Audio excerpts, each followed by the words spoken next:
First of all, thank you guys for coming over. We have a good group. I'm excited to run through this. We only have 30 minutes, so it's going to be fairly compressed. As we begin to speak and think, find yourself a pen and some paper because we need you to do some journaling and processing for yourself while we're going through this. We don't have time for breakouts, but we do have time for some interesting discussion. The general theme that we wanted to explore was how big life transitions and liminality can be transformed by AI, appreciative inquiry. This is there's sort of two aspects of this, which is sort of just the general process of AI, and then specifically how you can use AI on yourself to help yourself and to help yourself process some of the big transitional or liminal questions that you're going through in your life right now. The If you have questions through the course of our event, post them in the chat. We'll hopefully be able to field them either in process, or we'll field them at the end of the discussion between Chris and I. Which brings me to Chris Murchison. Chris has been participant teacher. He's written in our workbook. He's been advisor and has been pretty much a coach on what appreciative inquiry is to me, and then onwards to the entire community. It's become a core part of our offering at MEA, and it's been really transformational, as many of you know, for me personally, but also for the broader community in terms of how do you ask a good catalytic question. Chris is a consultant, a creative thought partner for many businesses around the Bay Area and around the world. He's a coach for positive organizational practices, an experienced designer, and looks at organizational change processes and how to truly shift organizations. We are honored and privileged to have you here, Chris, and I'm handing it over to you. Thank you so much, Jeff, and thank you, Carrie. So I'm just in love with this topic of appreciative inquiry and have been for many, many, many years. And I've always believed that questions, like that there's a power, an innate power in questions and the kinds of questions that we ask ourselves and ask each other that support us kind of being our best. And so I still feel like I'm a student of questions and a student of appreciative inquiry. It's something that I think I will continue to want to refine as a practice for myself. And I know that the Academy as well is looking for just ways to continue to have this content in the Academy and to continue to refine it over time, because it's just so important. Really quickly, just to do a quick refresher on kind of what is this thing called appreciative inquiry. And so for me, this comes out of a kind of a context of positive psychology. And so the rise of positive psychology came out of a belief or a sort of a epiphany that a lot of psychological practices or theories were born out of this idea of looking for problems, essentially. So looking for what was wrong in your childhood or in your growing up years, defining those problems, those issues, and then working with you to address those and mitigate those going into the future. And so one of the founders of positive psychology, Martin Seligman, and some others began to really think about what happens when we actually turn that assumption on its head. And so rather than looking for what's wrong, what would happen in psychological conversations if we actually start asking about what's going well, kind of looking for the bright spots, looking at what's positive, and what might be activated with that kind of an inquiry rather than a deficit kind of inquiry. What they began to find is that by focusing on the positive, the appreciative, the generative kinds of inquiry in sessions, that they were finding that clients were able to actually see possibilities in the future. They were energized by those possibilities. They were actually able to heal better, if you will, to kind of get over trauma or challenges and move towards something that was much more future focused and positive in that future as well. And also the discovery that future focus and that positive focus helped people unlock kind of natural innate resources that they had inside of them, kind of a natural wisdom that existed inside of them that they could actually tap into and use to support their resilience and use to support them aspiring towards that future possible self. And so, yeah, that's, I think, what birthed the idea of appreciative inquiry as a practice largely used to support people during times of change. And so AI was born to support individuals and groups and even whole organizations or movements think about, what's the best possible future that we can imagine for what we are hoping to achieve, and how do we ask questions that help that future realize itself. So that's just a quick refresher on kind of what AI is. I think during our liminal times that bring us to MEA, being aware of the questions that we are each holding or sitting with becomes the kind of ripe territory for discovery and exploration. Okay. So, Chris, we were thinking that maybe we'd actually use this as a sort of a living lab for people to run through their own questions and sort of kind of constitute what it is to ask a good question and what it is to be a good listener. So maybe you want to set us up with some prompts so that we can all think about a question that would work for us, that we can actually work through collectively. Maybe Yeah. take a couple of minutes to just write those down. What do you think? Yeah, absolutely. So, in appreciative inquiry, they often talk about like what's the topic of the inquiry. So, I think for our first assignment, if you could just for a couple of minutes think about your own experience in this liminal space and think about like what's something you're sitting with, something you're curious about that might become the topic of some inquiry. So for me, as an example, one of the liminal space that I'm sitting in is where do I want to live? Where do I want to be in this next phase of my life as a modern elder? And what yeah, I'm thinking about that place being Europe, but I have a lot of questions around where and if that is actually the right place for me. So that could be my topic for inquiry. But so what would be your topic or something that you're kind of sitting with in this liminal space that could become the focus of some inquiry? We'll take a couple of minutes and I will let you guys know when we come back. So use the time to just journal into your question that you're particularly interested in thinking about over the next 30 minutes.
Okay.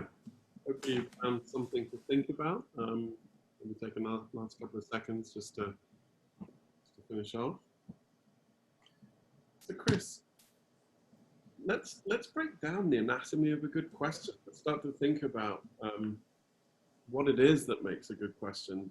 When you talk about this work, you often talk about mindsets that support good inquiry. What do you mean by that? What is a good mindset for appreciative inquiry? What is a mindset for appreciative inquiry? So,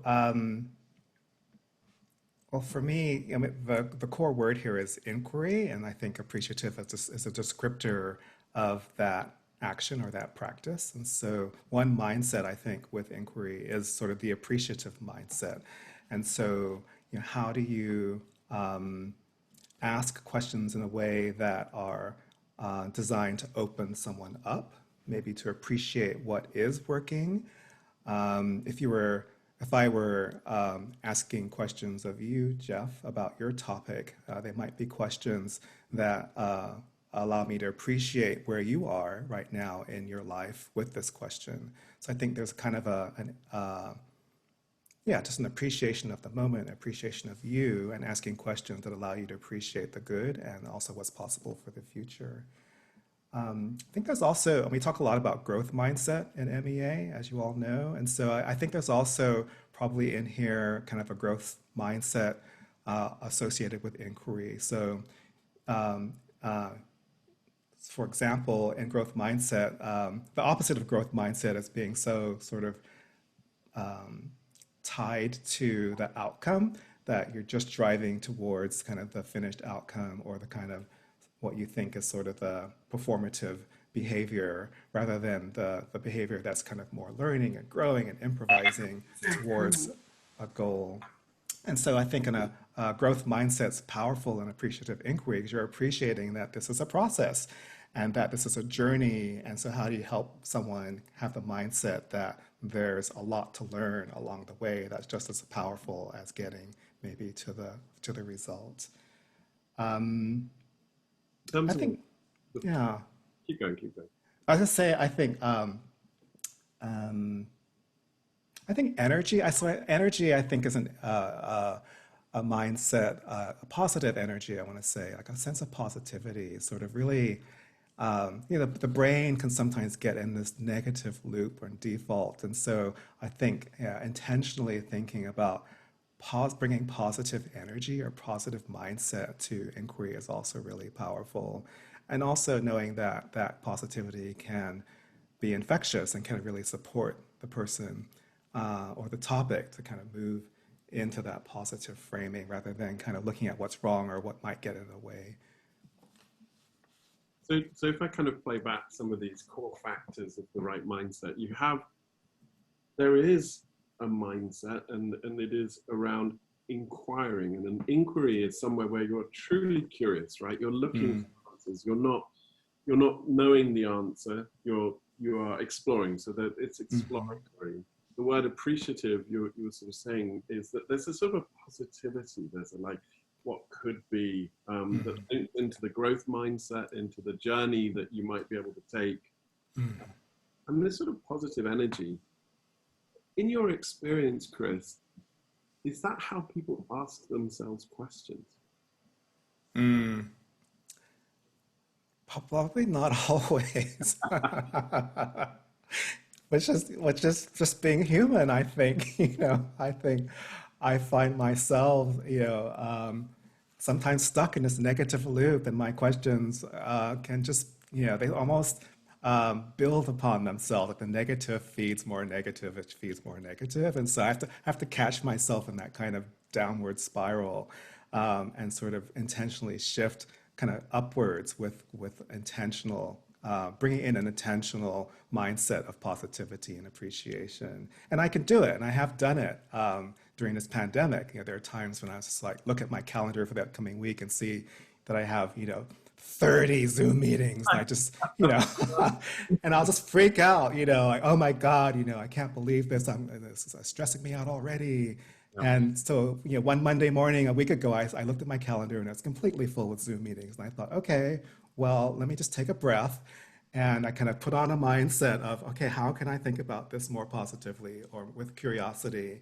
And when I did that, I realized that, well, actually, these meetings are with people that I like. None of these meetings are necessarily stressful or hard. Sure, there are many of them, but it's not like they're not bad. And it actually allowed me to enjoy the week and go through the week with a lot more energy, which was really wonderful. Yeah. Yeah. So I'm going to propose that we go into another minute or so journaling, which is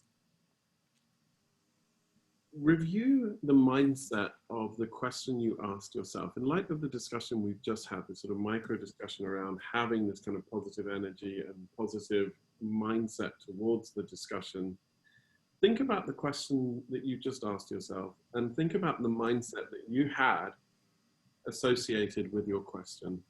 Um, is there a way that you might choose to shift that mindset now that you've just had some thoughts about how, you know, the energy you put into a question influences the outcome of it? Just take a minute and then we'll jump to the next.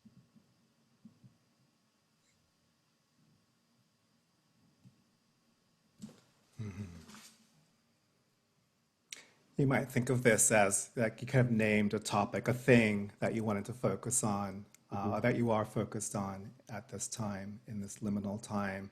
So you might imagine yourself at the center of your own inquiry. And so what questions would you ask of yourself?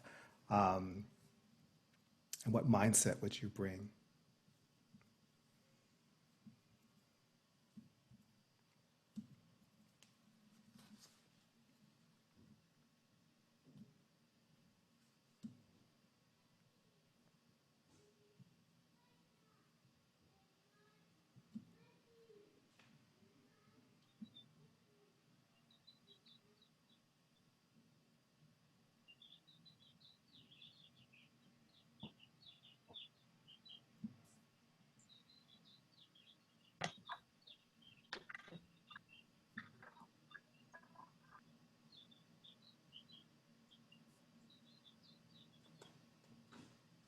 Okay, so let's wrap that section up.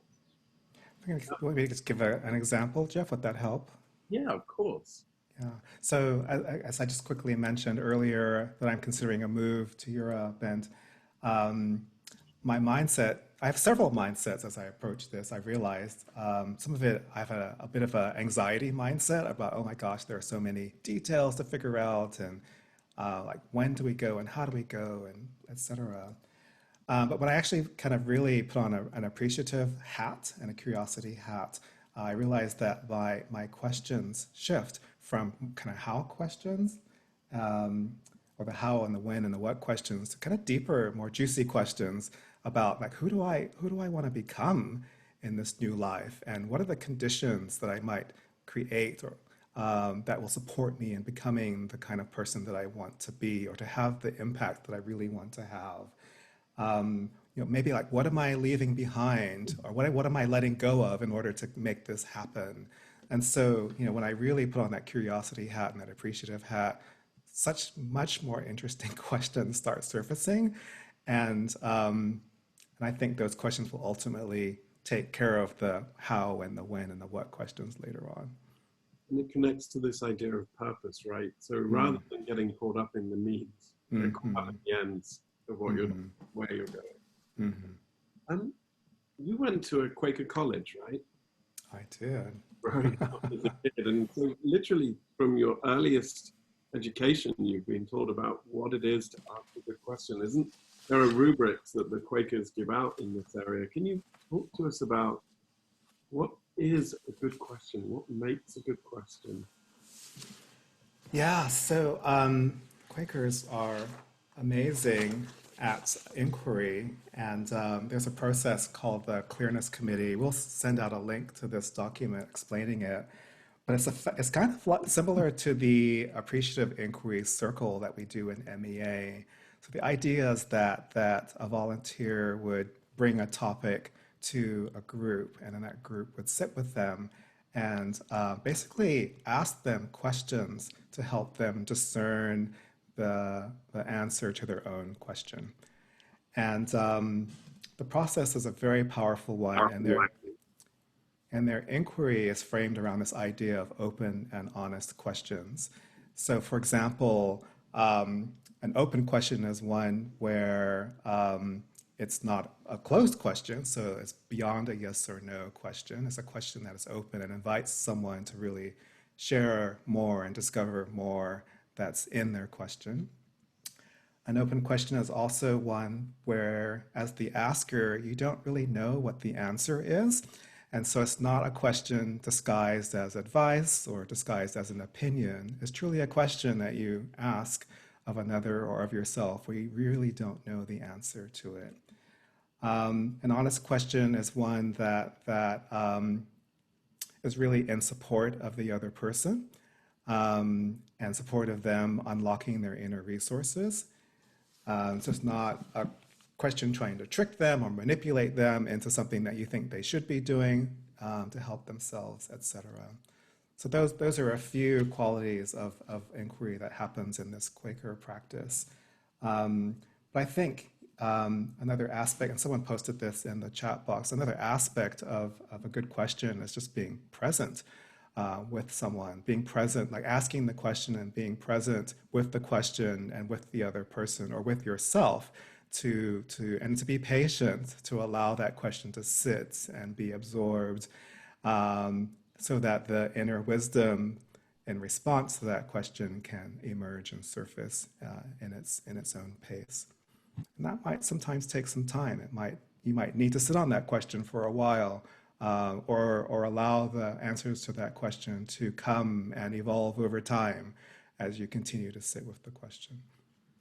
In our sort of preparatory discussion, we talked a lot about timing and tone, and is the question open? Is it truly a question? Is it honest?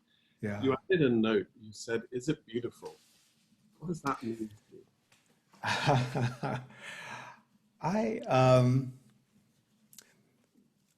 I love the idea of beauty, and so is the question that gets crafted one that creates some awe? So I know that Dacher Keltner spoke at one of the MEA alumni sessions, and he does a lot of research around awe, kind of a sense of just being deeply inspired by something or moved. And so, does your question move you? Does your question provide some awe for you? Is it beautiful? Does it make you curious? Does it make you want to pause and take a deep breath? Does it strike you? I mean, does it make you tilt your head and maybe furrow your brow because it just so strikes you?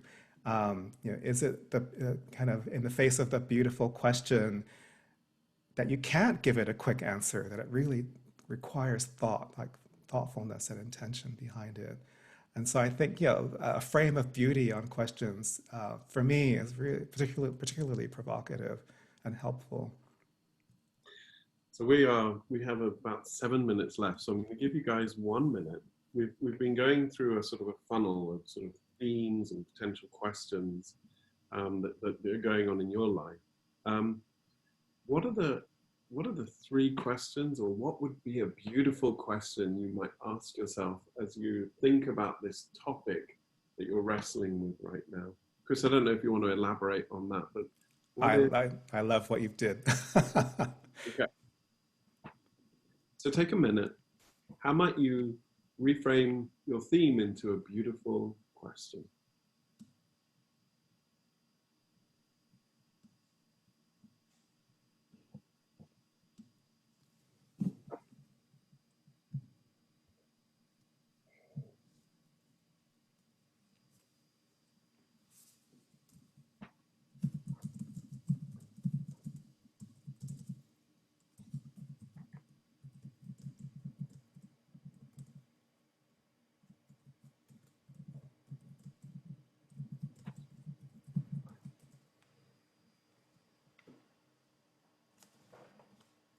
If you don't have time now, maybe this is something you might revisit over the weekend and journal into. It's so provocative thinking about these big transitions we're going through in terms of the beautiful questions that we might ask ourselves. The other thing that kind of surprises us every time is that there is a sort of a contract between questioning and listening, Chris. And one of the things I love to talk. One of the reasons I love talking to you about this type of work is you always bring some new learning to me, and I would love for you to talk about listening and about being a good listener. I know that you've done tons of thinking about this. Yeah. You know, like listening and inquiry are necessary partners. I think they have to go together. And so, as beautiful as your inquiry is, I think your listening also needs to be beautiful as well. And and in listening, I think it's the opportunity to be present with someone in a way that again really supports them in responding to the questions or to the inquiry. And yeah, as we learned in MEA, there are different ways one can listen. Some beneficial to this process, and some actually distracting to the appreciative inquiry process. And so, there's actually another model of listening that I'll just refer to by Otto Scharmer. We'll pop that into the chat later.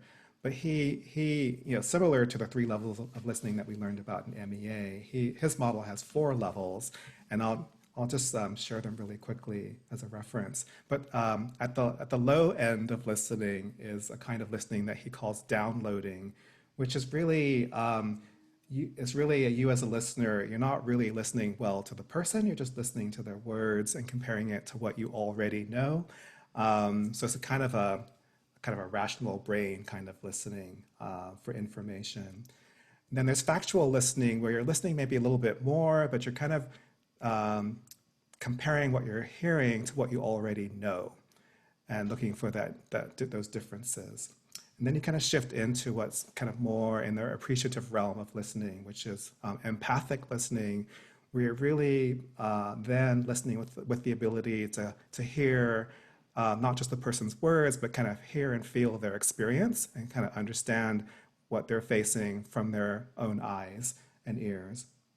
And then at the highest level, he describes as listening, which he calls generative listening, which is probably similar to the whole body listening, level 3 listening that we learned about in MEA.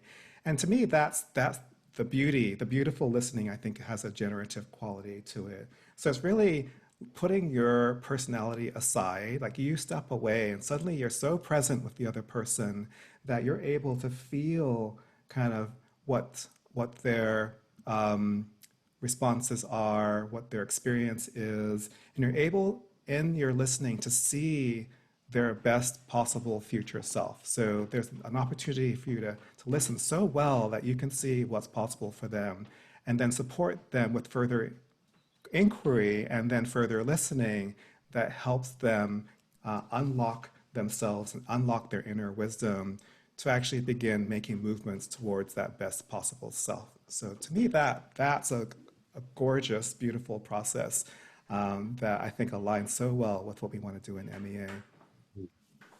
I noticed that Tom Cook was in our group, and he's a body guru, and he often tells people that whatever movement you're making, try to make it beautiful. And I think if I could wrap up everything you've said, Chris, ask beautiful questions, listen beautifully to allow people to arrive at their beautiful self. Ah, that's great. Yeah. So Yeah, that's we great. have a Guys, minute left, we Chris. do. Yeah. I just want to point out one thing. So Marguerite popped this into the chat box, which I think is brilliant, that sometimes listening is just being silent. And I think that's so true, like that in this sort of partnership of listening and inquiry, sometimes being with someone is just being quiet with them and having your presence be almost the presence, your beautiful presence with someone might be enough sometimes. That you don't always have to be speaking to inquire, and that silence can actually be quite powerful as well. So thank you, Marguerite. Chris, you were wondering if anyone had a question they wanted to share with the group. Is there anyone that maybe has a question they'd like to share with the group before we move off? We have about a minute left. And just to let you know, guys, you have a couple more minutes if you want to. We're going to give you a couple extra spacious minutes because the other groups had some issues getting into their rooms. It's not as tranquil as you two. So you can feel free to take another 3 or 4 minutes. Yeah, does anyone, let's use the next 3 or 4 minutes just to sort of think about, or just listening to some of each other's questions. Would anyone like to share, or just reflections on how AI might be helpful. And it's a small enough group, you can open up your mute. I saw Michelle raising her hand, so I want to go ahead and let Michelle start, but then you can unmute yourself at will. Go ahead, Michelle. You're on mute, Michelle. I'm not able to unmute you, Michelle. Unfortunately, you have to do that on your end. Got it. I said sleepy face here, and forgive me for being sleepy and not. It's a beautiful My face. question, or what comes up for me and what I've been considering a lot lately, is living with compromise to enable the best the other person, because in that Zen sort of way of not wanting to project change on the other person, but knowing the way they want to live will impact you greatly, and it might be at odds with your own wants and needs. So just that one. That's beautiful. I've been thinking, my own experience. Warren, okay, go ahead, Chris, and then Warren's going to go. I was going to say, in my own experience, in my own questions, I realized this morning that I was holding something in a kind of yes-no dichotomy, that I either do this thing or not. And I realized that that was not very helpful, that there might actually be some in-between options that I wasn't even considering. So yeah, that's really helpful, Michelle. I think that we have a bunch of questions before we jump to Warren, and then we'll close on you, Warren. But we have a bunch of questions in the chat. The chat keeps on moving. First of all, there's a quote from Liz. Listening is so close to love that most people can't tell the difference. Thank you, Liz. That is a beautiful quote. That's gorgeous. Nancy Combs was saying that she struggles with jumping to conclusions. So even in the self-inquiry process, having the patience with yourself to explore is part of what you're suggesting, right, Chris? Yeah. I think sometimes we can sit with the same or similar question for years. Like, so how do we give it the space and, nurture that question like we would a plant? Yeah. Some of us are not good at taking care of plants, but but how do we take care of our questions and nurture them so that we can get to the answers? Peter Scanlon wanted to know a little bit about where you went. Actually, a couple of people wanted to know about your Quaker school. Where did you go, and how was that education? Like, in a nutshell. In a nutshell, I went to a school called Earlham College, EARLHAM. I actually grew up in a military family, which Nancy Combs knows a lot about, and I didn't come from a Quaker background, didn't know much about Quakerism until I went to a college fair, met this person from the school, and fell in love with their philosophy. Just hands down, it was the only school I applied to. I got in, and I just find the Quaker practices and principles to be very progressive and very powerful. Okay. Warren Dodge, there's a ton of other questions. I know that some of you haven't been able to link through to the links. Maybe try copying them and then pasting them into your browser if they don't link directly through. If not, we will find out how we can get them to you.